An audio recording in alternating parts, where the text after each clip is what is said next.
나는 누구인가?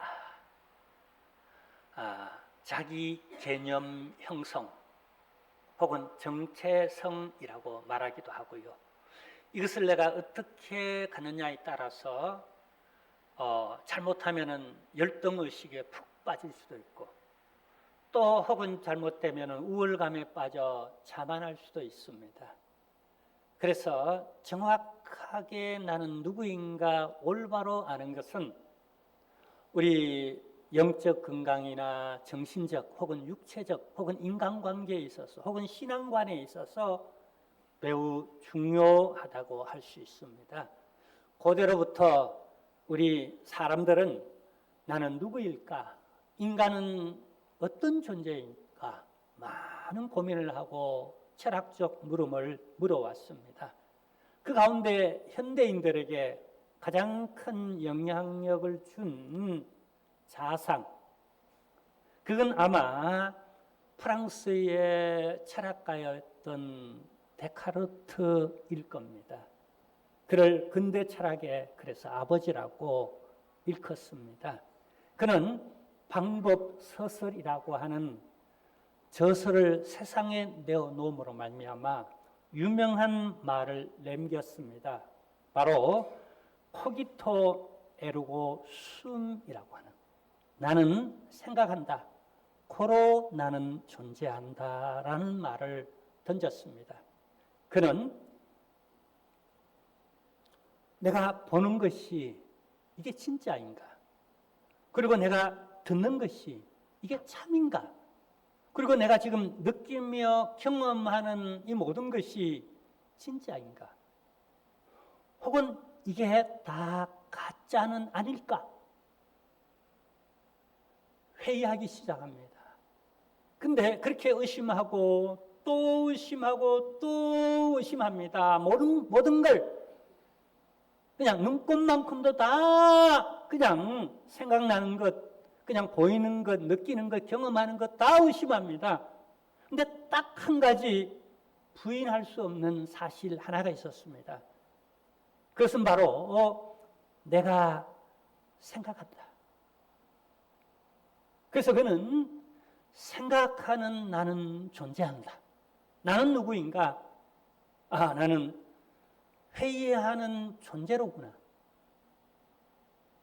자, 그래서 그는 이 방법으로 나를 찾아가는 여행을 합니다. 자, 보세요.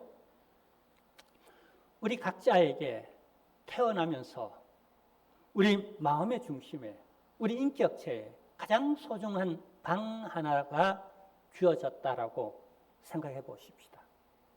우리는 이 빈 방에 자라가면서 하나하나 무엇인가로 채워갑니다. 부모님의 기대를 이 나라는 방에 채워가고, 혹은 선생님의, 혹은 친구들의, 혹은 이웃들의 그 어떤 기대, 그 어떤 좋아하는 어떤 것들을 하나하나 이렇게 채워갑니다. 내 취미, 내 좋아하는 것들, 내가 보암직스럽고 또 지혜롭게 할 만큼 탐스럽고 또 먹음직스러운 물질, 노후까지 일평생 먹고도 먹을 수 있는 이런 것들을 방에 가득가득 이생의 자랑, 능력, 번세 막 채워갑니다. 근데 어느 순간에 이 나가 진짜 나인가? 그제서야 나를 찾는 여행을 떠나갑니다. 그러면서 하나하나 비우기 시작합니다. 부모님의 기대도 그걸로 채워진 나가 진짜 나인가? 아니야. 비워갑니다. 자식 키우는 재미로 그걸 나의 명예 자랑거리로 삼아왔던 것도 하나하나 비워가고, 이것저것 물질도 사업도 이런저런 것들을 하나하나 비워갑니다. 근데 마지막에 남는 게 뭐겠어요? 빈 둥지 심두름이라고 하는, 현대인들은 심리학적으로 그걸 발견해냈어요. 허무하구나. 왜 이토록 가을이 되면은 쓸쓸하지? 나를 찾는 여행 속에서 다 껍질을 벗겨놓고 온전히 오롯한 나를 찾고 보니 얼마나 허망한지. 자, 근데요, 이렇게 세상은 자기 부정을 통하여서 나를 발견하는 방법을 선택해서 나를 찾으려 합니다. 근데 성경은 반대의 개념이에요. 나를 의심하는 내가 아닌 신뢰하는 나, 믿음의 여행을 통하여서 나를 발견해가는 겁니다. 그 허전한 빈 방에 신뢰라고 하는 믿음의 여정을 통하여서 다시 채워 넣기로 충만해 가는 거예요. 우리는 이것을 은혜 충만이라고 말하기도 하고, 혹은 말씀 충만, 성령 충만, 예수 충만이라고 우리는 이렇게 표현합니다. 자, 오늘 그런데 주님이 제자들에게 이렇게 묻습니다. 세상이, 사람들의 유행, 문화, 풍조가 나에 대해서는 뭐라 그러지? 나를 어떻게 생각하지?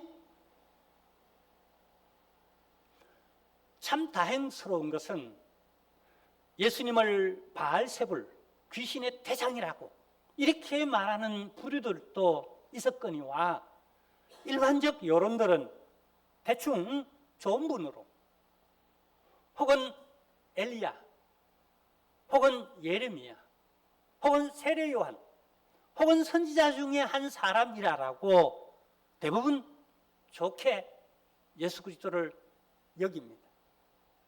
근데 여러분 보세요. 이런 것들을 채워놓은 예수님이 진짜 예수냐는 거예요. 아무리 능력 많은 엘리야인들, 아무리 바른 소리를 하는 세례 요한이든, 아무리 눈물 많은 사랑으로 자비를 베푸고 헌신하는 예레미야든, 여러분 그 훌륭한 사람들도 예수와는 다른 겁니다. 아무리 노력이 많고 아무리 권세가 있고 아무리 능력이 많고 아무리 사랑이 많고 대단한 사람도 예수 그리스도와는 다른 겁니다. 그 속에서 나를 발견할 수 없어요. 그건 나라는 진정한 나와의 만남을 위해서 오히려 비워내야 할, 세례 요한도 그 방에서 비워내야 하고, 그 방에서는 예레미야도 능력도 엘리야도 비워내야 하는. 그래서 예수님은 다시 묻습니다. 세상이 아닌 너, 바로 제자인 나를 믿는다고 하는 너희는 나를 누구라고 하느냐? 누구죠? 우리 모든 인류의 올바른 신앙 고백으로 하나님은 베드로를 통하여서 고백하도록 만들었어요. 자, 우리 한번 보도록 하겠습니다. 16절입니다. 주는 그리스도시요 살아계신 하나님의 아들이시니이다. 자, 이제 이 고백을요, 시몬 베드로가 대답하여, 이걸 각자의 이름을 넣어서, 저는 김성규라고 할게요. 제 이름을 따라하지 마시고요. 우리 다시 한번 이 고백을 해볼까요? 자, 16절입니다. 김성규가 대답하여 이르되 주는 그리스도시요 살아계신 하나님의 아들이시니이다. 다시 합시다. 김성규가 대답하여 이르되 주는 그리스도시요 살아계신 하나님의 아들이시니이다. 여러분, 이 고백이 대단히 중요합니다. 지금 여러분은 이 고백을 통하여서 비워낸 그 허전한 그 방에 예수 그리스도를 모시는, 영접하는 바로 그 순간이. 자, 여러분 보세요. 예수 그리스도를 이 방에 모시는 이 신앙 고백이 왜 그렇게 중요한가? 오늘 우리가 몇 가지 이런 교훈을 통하여서 우리 자신애로의 여행을 하는, 할렐루야, 그런 시간이 되기를 원합니다. 그래서 여러분 계속 물으세요. 제가 무슨 말 하든지 나는 누구일까? 주님, 나는 누구입니까? 그 사람의 내가 아닌 하나님 앞에서의 나, 독단적 인생, 나 자체로서의 존재, 그 존재로서의 여행을 우리 함께 하도록 하기를 원합니다. 자, 이 고백을 통하여서 우리는 예수 그리스도를 나의 구주, 나의 하나님으로 내 인생의 방, 내 중심에 모시는 겁니다. 자, 근데 이 고백으로 예수 그리스도를 모시고 내가 이 고백을 때마다 시간마다 하면서 단순한 입술의 고백이 아닌 그 의식 속에서, 그 세계관 속에서 내 삶을 영위해 나가는 게 어떤 것인지, 내가 어떤 존재인지 주님의 반응을 보세요. 내 반응이 아닌, 세상의 반응이 아닌 이런 고백을 하는, 아니 이렇게 살아가는 내 존재에 대한 예수님의 반응을 보세요. 뭐라고 말씀하시는지, 자, 17절입니다. 예수께서 대답하여 이르시되, 여기 바요나 시몬하는 바요나 시몬이 아닌 김성규야. 자기 이름을 한번 불러보세요. 김성규야. 어떻게 해요? 네가 복이 있도다. 자, 이런 고백을 하는 제가 복이 있다고 주님이 말씀해 주는 거예요. 빈말이 아니에요. 존재론적으로 말하는 거예요. 신앙 고백하는 내 안에 예수 그리스도를 모신 내 존재에 대해서 복이 있다고 말해요. 내가 지식이 많아서 좋은 대학 가서 좋은 직장 가서 내가 큰 집에 산다고, 내가 대단한 능력과 권세를 가졌다고 내게 복이 있다고 말하는 게 아니라 예수 그리스도를 모신 자리가 있는 그런 고백을 하며 고백적 삶을 살아가는 내 자신을 향하여서 주님은 복이 있다고 말해요.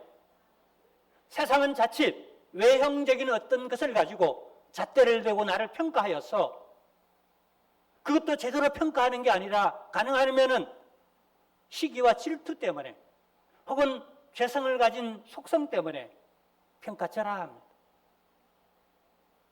나보다 높은 것, 잘난치 않은 것, 꼴불견스러워합니다. 그래서 제대로 평가를 못합니다. 그러나 주님은 정확하게 나를 평가해 줍니다. 내가 누구라고요? 복이 있다. 여러분, 복이 있습니다. 그 복은 내 외형이 아니라 내 안에 들어와 계시는 예수 그리스도 하나님의 아들. 우리는 질그릇에 보배를 담은 겁니다. 보배를 담았다니까요. 보물함이에요. 복이 있는 거예요. 근데 이어서 주님이 이렇게 말씀하시죠. 자, 17절에 보면은요, 이를 내게 알게 한 이는 누구라고요? 자, 아닌 건 아니고 긴 건 기다라는 논리로 말합니다. 먼저 아닌 게 뭐죠? 내가 이런 고백을 하고 이렇게 구원받은 하나님의 자녀로 믿음으로 살아가는 것이 혈육이 아니래요. 이 담임 목사에 의하여서 된 것도 아니고 여러분 스스로의 지식이나 능력이나 공로로 된 것도 아니고 그 어떤 혈육도 아니고, 그죠? 다 아닌 거예요. 근데 오직 긴 게 있어요. 그게 뭐죠? 기다는 말이 사투리인지 뭔지 제가 모르겠습니다. 그 긴 게 뭐냐 하면은 하나님이래요. 하나님이래요. 자, 그러니까 이 고백을 통하여 우리는 예수 그리스도를 내 소중한 인생, 삶의 인격의 중심에 모셨는데 이렇게 되어진 일이 어떤 인간이나 어떤 외부적 환경에 의하여 된 게 아니라 이건 절대적 선천적으로 천부적으로 되어졌다는 거예요.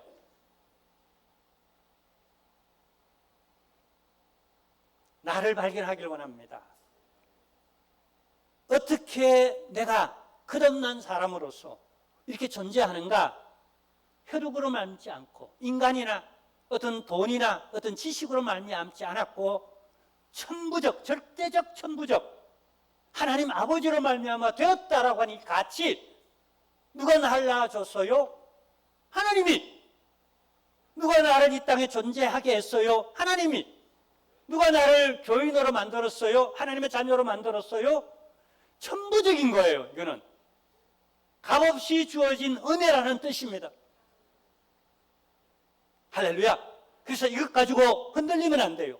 누가 장난칠 수도 없어요. 그때 우리는 신앙 고백을 하는 거예요.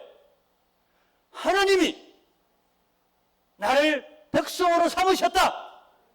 그러나 어디 가든지 우리는 대한민국 사람이라는 여권을 내밉니다. 그리고 한국인이구나. 그리고 우리는 이제 나가면 자부심을 갖습니다. 어디 가든지 한국인은 같이 사진 찍자 그럽니다. 같이 대화 나누려고 그래요.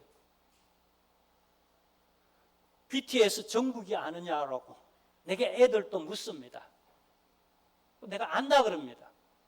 잘 몰라요 그런데 이름은 아니까 그냥 안다라고. 그럼 나랑 사진 찍자라고. 우리가 이렇게 복 있는 사람이에요. 우리 한국인의 정체감을 가져도 좋습니다. 교회 다니는 교인이라는 정체감, 세상의 잣대로 보면 막 이지러지기도 해요. 근데 그게 참나가 아니에요.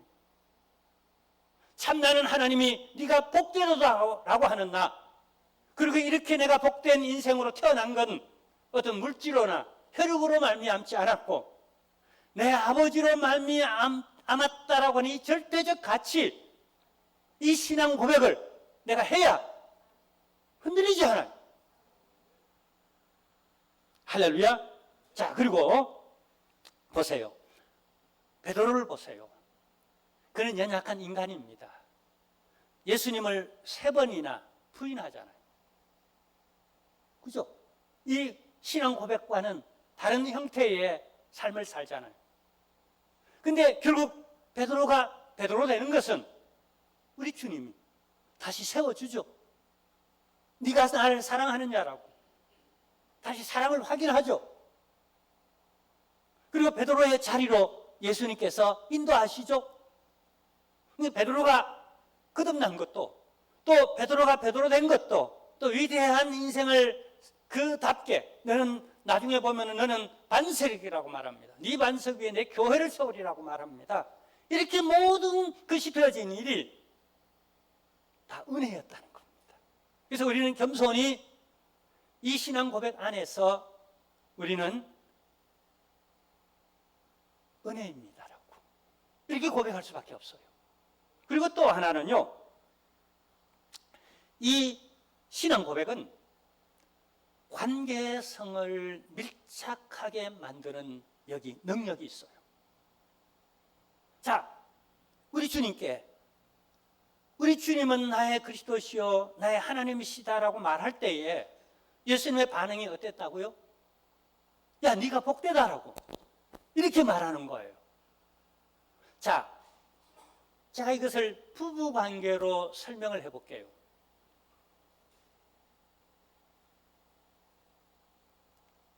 여보, 사랑해. 부부끼리 앉았다면 한번 그 고백을 한번 해보세요. 서로 시작. 여보, 사랑해. 이상하게 앉아서 그러면 곤란합니다.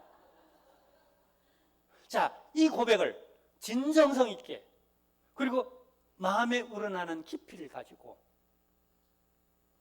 고백해 보세요. 부부의 관계가 어떻게 되죠? 그냥 속상하던 마음이, 그냥 섭섭하던 마음이 소로록 녹아내리고 그냥 해피해지잖아요. 그렇죠? 보세요.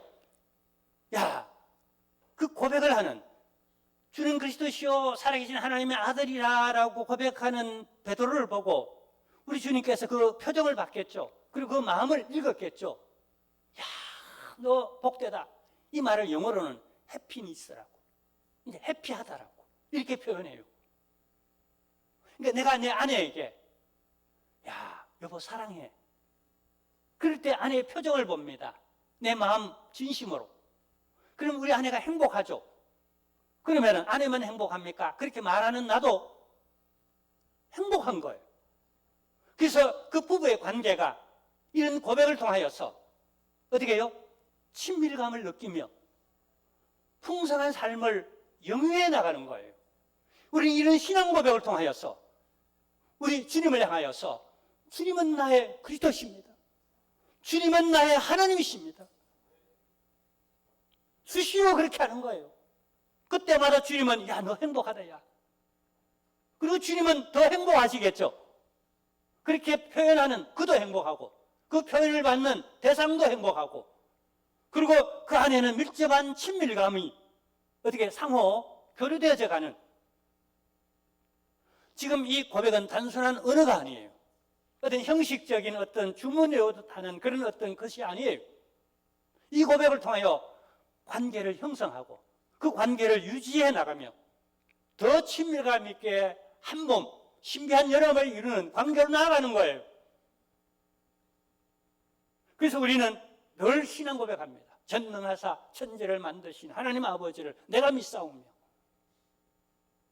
여러분, 때로는 우리가 사랑한다는 말을 그냥 의도적으로 하고 일부러도 하고 그냥 마음이 안 동하지만 그래도 좀 하고 그러다 보면 마음이 올 때가 있고 의지가 따라올 때도 있고 그냥 일부러라도 자꾸 사랑합니다라는 고백을 하는 거예요.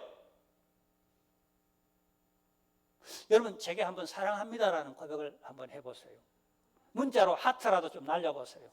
그럼 제가 해피해요? 안 해피해요? 그러면서 제 마음에는 여러분들이 참 행복하구나. 건강한 신앙을 가졌구나. 야, 참 자신 있고 당당하고 참 괜찮은 인격을 가졌구나라고. 그게 교감이 되어져 가겠죠. 그러니까 우리 주님과의 교감은 사랑합니다 주님, 그 고백을 담은 여러분 우리의 신앙 고백, 주는 나의 그리스도십니다. 주는 나의 행복입니다라는 이런 의미예요. 그리고 주님이 나를 너 해피하다, 복되도다 이렇게 말하잖아요. 그럼 우리도 이 고백을 통하여 주님 사랑합니다. 주님 행복하시지요. 주는 나의 하나님이십니다. 주님 참 복되십니다. 행복하십니다라고 하는 이런 교감들이 주님과 인격적 어떤 교제가 이루어져야 되겠죠. 그게 건강한 신앙생활이에요. 그게 나로서 나답게 살아가는 거예요. 무엇에 의하여서 다른 어떤 여러분 어떤 세상의 것들로 채워 놓음으로 나를 발견한 게 아니라 바로 이런 관계 속에서 나를 발견하는 거예요. 내가 이런 가치, 이런 존재, 신적인 그런 교제를 할 수 있는 이런 보다 고차원적인 형이 최고의 상학적인 나는 이런 인생이구나라고 하는 그 가치. 사람은요, 부부끼리도 누구를 만나느냐에 따라 달라져요.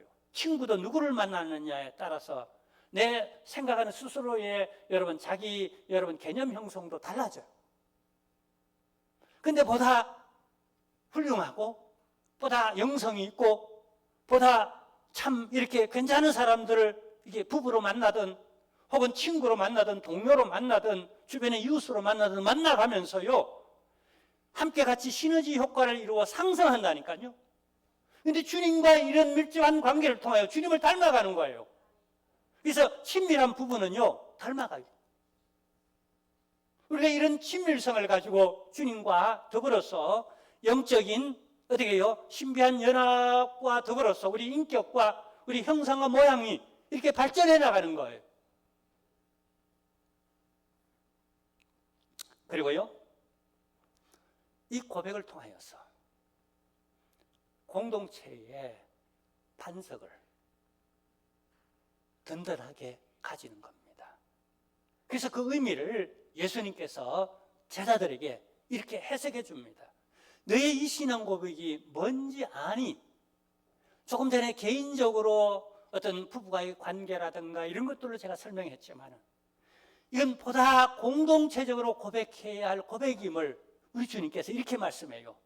우리가 18절 말씀을 보겠습니다. 또 내가 내게 이르노니 너는 베드로라. 이 베드로란 말은 뭐냐 하면은요, 당시 아람어로는 게바. 이건 베드로라는 말은요, 라틴어로 페트라. 우리말로 해석하기를 베드로라고 말합니다. 반석이라는 뜻입니다.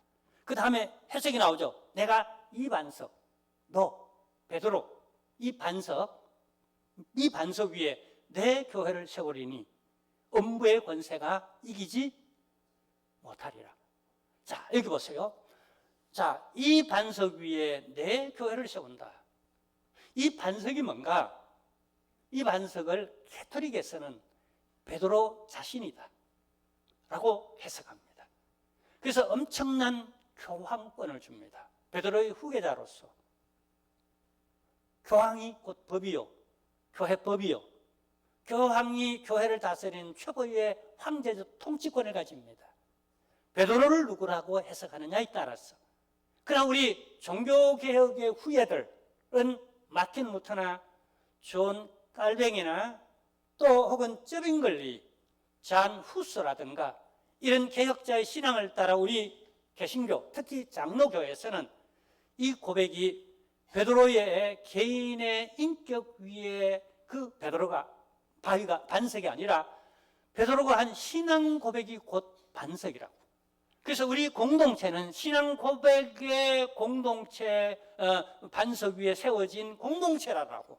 교회는 건물이나 단순한 사람의 집단이 아닌 신앙 고백을 반석으로 해서 그 터 위에 세워진 성도의 신앙 고백적 공동체를 교회라고 일컫는다라고 정확하게 신학적으로 교회관을 우리는 이렇게 갖습니다.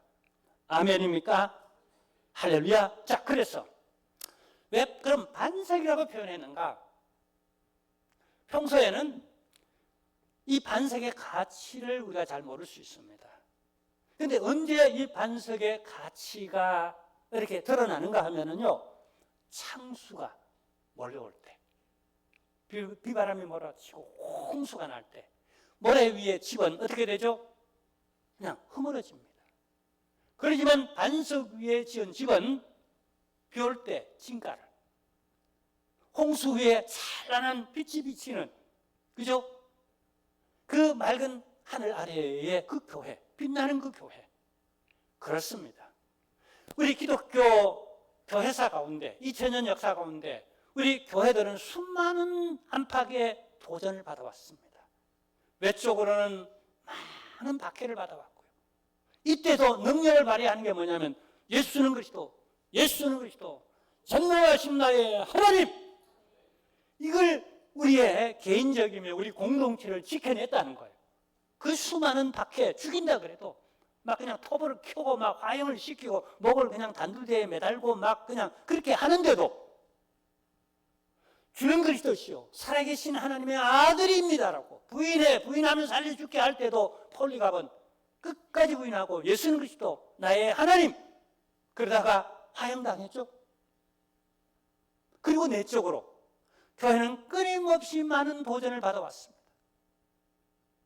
오늘날까지 수많은 세계적 이단들이 많죠. 그런데 이 고백, 그 많은 이단들, 교회를 침투하는, 진리를 침투하고 진리를 희석하고 세속화시키는 이런 모든 그 안팎의 여러 도전들 앞에서 우리의 모임이 어떤 모임인지 성격 규정을 하고, 우리는 뭘 주제로 모이는지, 어떤 목적으로 모이는지, 그래서 신앙 고백을 하고 예배를 시작하잖아요. 사도신경이라 그럽니다. 사도들의 신앙의 그 어떤 계승, 그러니까 교회는 사도성을 갖는 거예요. 성경성, 전통적 캐논의 그런 어떤 전성과 개성과 더불어서 우리는 사도성을 갖는 거예요. 그 사도성을 우리는 신앙 고백으로 표현하는 겁니다. 사도들이 믿었던 그 믿음, 구원받았던 그 구원, 가졌던 교회관, 성령관, 예배관, 우리는 고스란히 그걸 고백하는 공동체로서의 우리의 이 공동체의 성격과 목적이 뭔지를 우리는 하나님 앞에서 또 우리 스스로 그걸 함께 다 같이 일제 인 유니송으로 함께 고백하면서 그렇게 모이고 그렇게 또 예배를 드리는 겁니다. 그렇게 교제하는 거예요. 자, 여기 특히 음부의 권세가 이기지 못하리라. 이에 대한 자신감과 확신을 가져야 됩니다. 가만히 인간적으로 생각하면 많은 염려가 됩니다. 아, 저 청년이 신천지에 팔려가면 어떡하나. 아우, 여기 어머니 교회 이단 있잖아요. 뭐 하나님의 교회 그리고 어머니 교회 있잖아요. 어머니 하나님이라 그러잖아요. 아우, 저기 또 팔려가면, 정명석이한테도 팔려가면, 통일교한테 팔려가면 어떡하나. 혹은 기타 여러 이단들 앞에 저 팔려가면 어떡하나. 막 인간적으로 염려될 때가 많아. 어디 가서 성경 공부하고 어디 가서 다른 선교에 참석하고 막 이렇게 저렇게 잘못되면 어떡하나. 많은 고민이 생겨요. 근데 어디서 자신감을 갖는가? 주는 그리스도시요 살아계신 하나님의 아들이시니이다. 통일로 가면요 신앙 고백하지 않습니다. 문선명이가 나의 하나님이고, 그 다음 문선명이 안에 요즘 뭐 검찰에 왔다 갔다 하더라고요. 이름이 뭐죠? 한학자시. 요즘 뭐라 그러죠 그 사람을?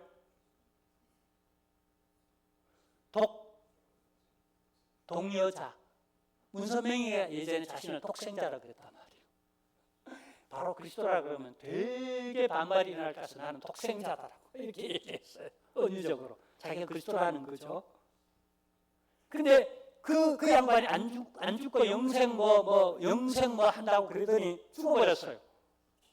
그 다음에 그 대타로 누가요? 한학자씨 있죠? 그리고는 독생열애요. 남자로는 감출 수 없으니까. 성전환할 수도 없고. 그게 독생열애요. 제가 무슨 얘기를 하는가? 우리의 신앙 고백의 반석 위에 우리 공동체, 우리 교회를 세워나갈 때 외적 어떤 도전 앞에서도 혹은 내적인 이단이나 진리를 혹은 세속화되어지는 이런 환경 속에서 내가 누구인가? 또 교회는 무엇인가? 이런 올바른 정체성을 가지게 되어진다는 거예요. 그래서 이 고백이 여러분 대단히 중요하다는 겁니다. 제 개인적으로도 그렇습니다. 저 개인적으로도 목회해 나가야 되잖아요. 이런 의견도 있고 저런 의견도 있을 수 있잖아요.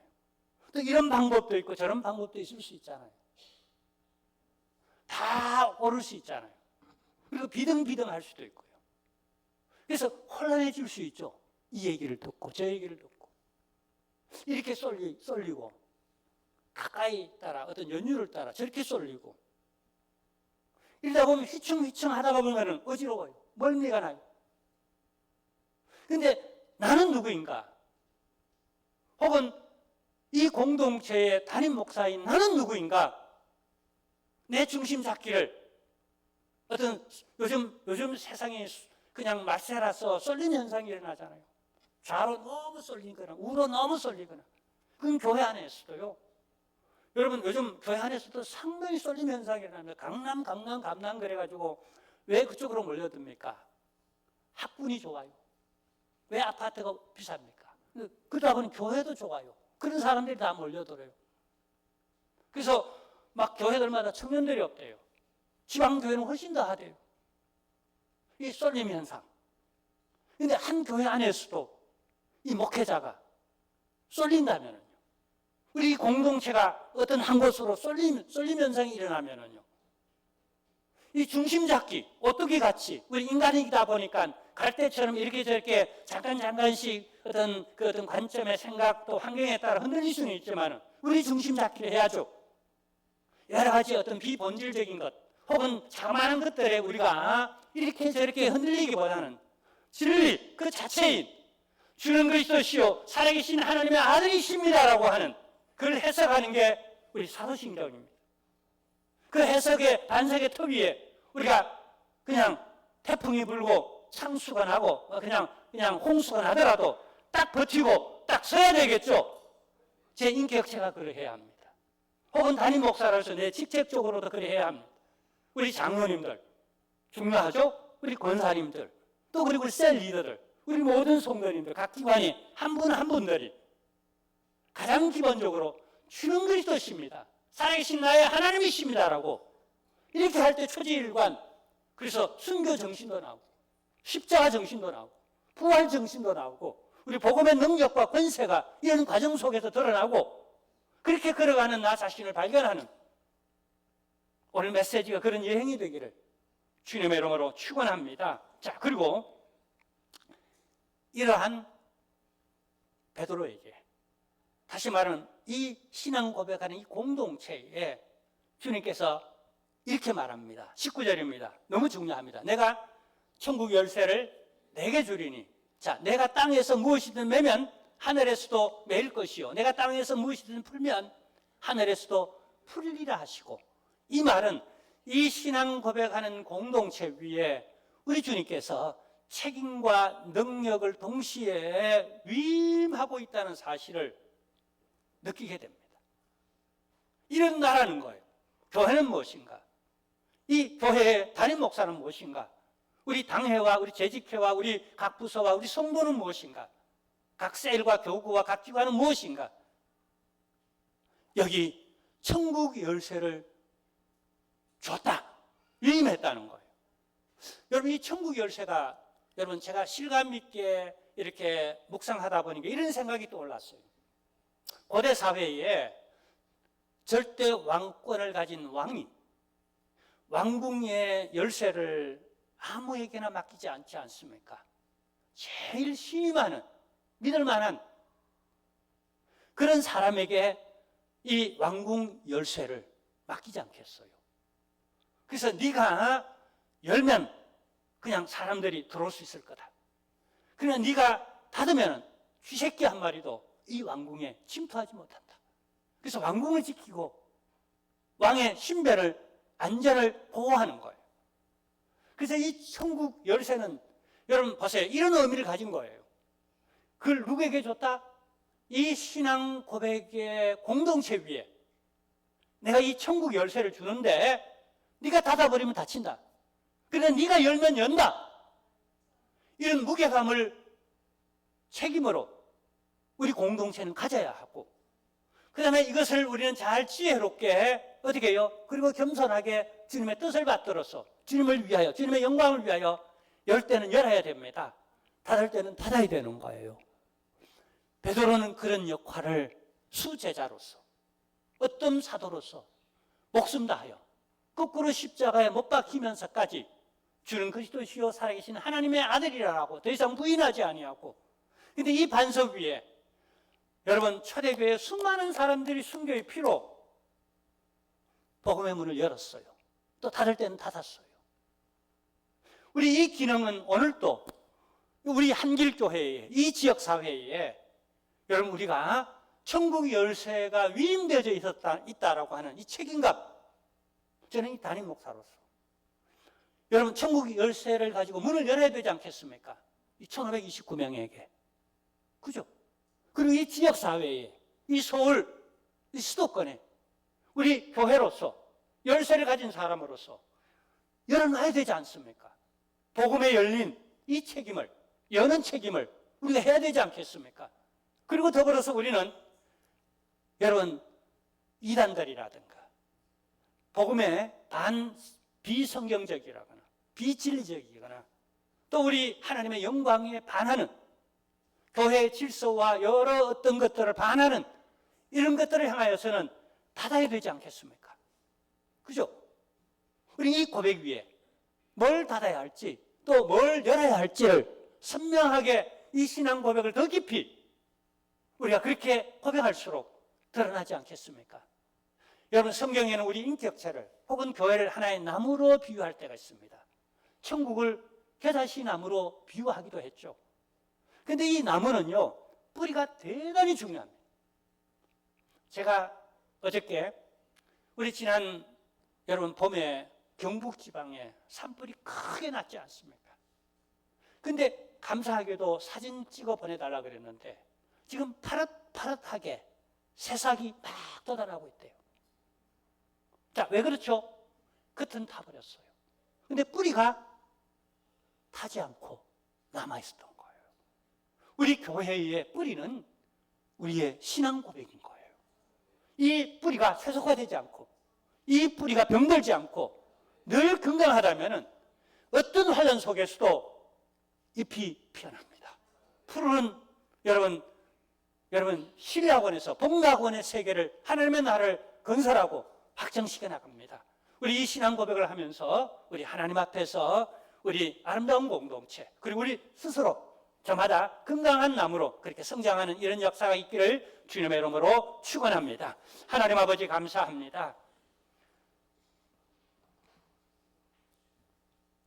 너는 나를 누구라고 생각하느냐에 주님은 나로의 여행을 하게 하셔서 이렇게 나 자신을 발견하게 하시니 감사합니다. 그 안에 교회가 있고 가정이 있고 우리 민족 공동체가 있고 인류의 세상이 있으며 내가 있는 줄로 믿습니다. 주는 그리스도시요 살아계신 하나님의 아들이시니다라고 하는 예수 중심의 세계를 우리가 잘 이해하며 경험하며 살아가는 저희들 되게 하옵소서. 하여 복된 인생을 살아가는 네가 복되도다라고 하는 복된 인생의 축제가 있게 하여 주옵소서. 예수님의 이름으로 기도하옵나이다. 아멘. 우리 다 같이 일어나셔서